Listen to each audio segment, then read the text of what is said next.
Okay, in this video we're going to write the remove elements, and what remove elements does is it takes a double array of doubles and it takes a specific value and it's going to remove that value from the array and replace it with the number 0. So one little catch with this, and let's just output these elements just to see what I mean. If I say system.out.println darray here, we're going to output element I, and I run this, watch what happens. Notice that the double generates numbers with massive decimal values.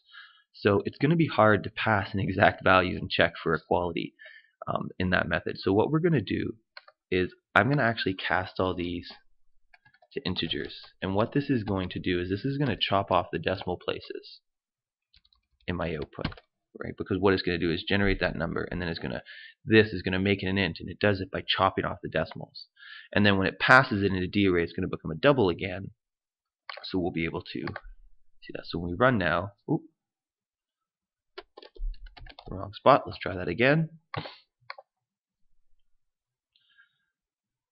There we go. So now I can see it's more likely that I'm going to pick a value that actually exists. Okay.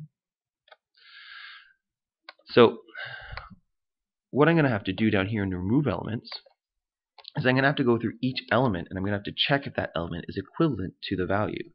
So again, I'm going to use a for loop. For loop are so important with arrays. So d.length again, that allows us to deal with size, and then I is equal to I plus 1.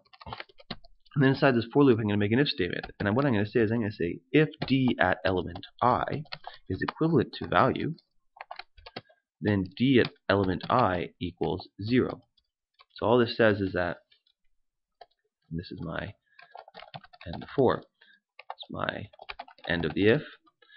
So it says, as it goes through here, if the d at element I is equivalent to 0, I want you to, if it's equivalent to the value we passed, put the value 0 in there.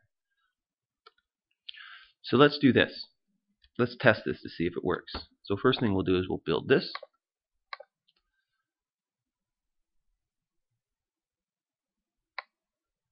We'll just slide this right up here. And what I'm going to do to help us out a bit here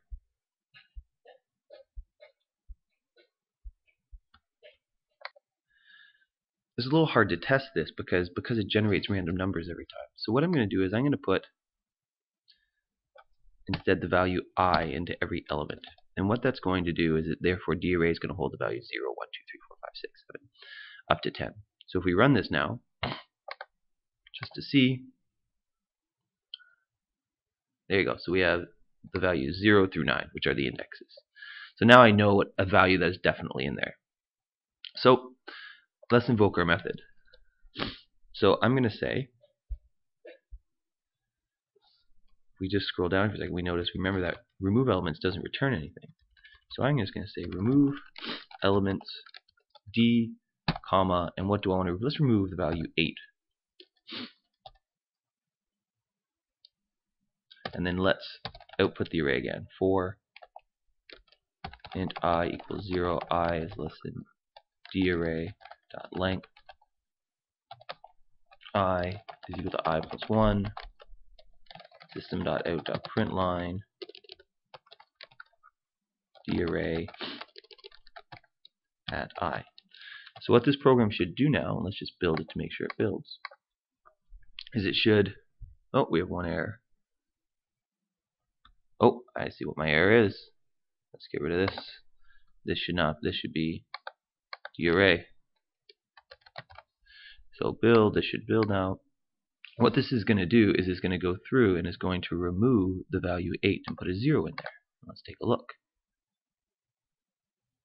So there, if we scroll up in our output, actually let's just make this a little larger.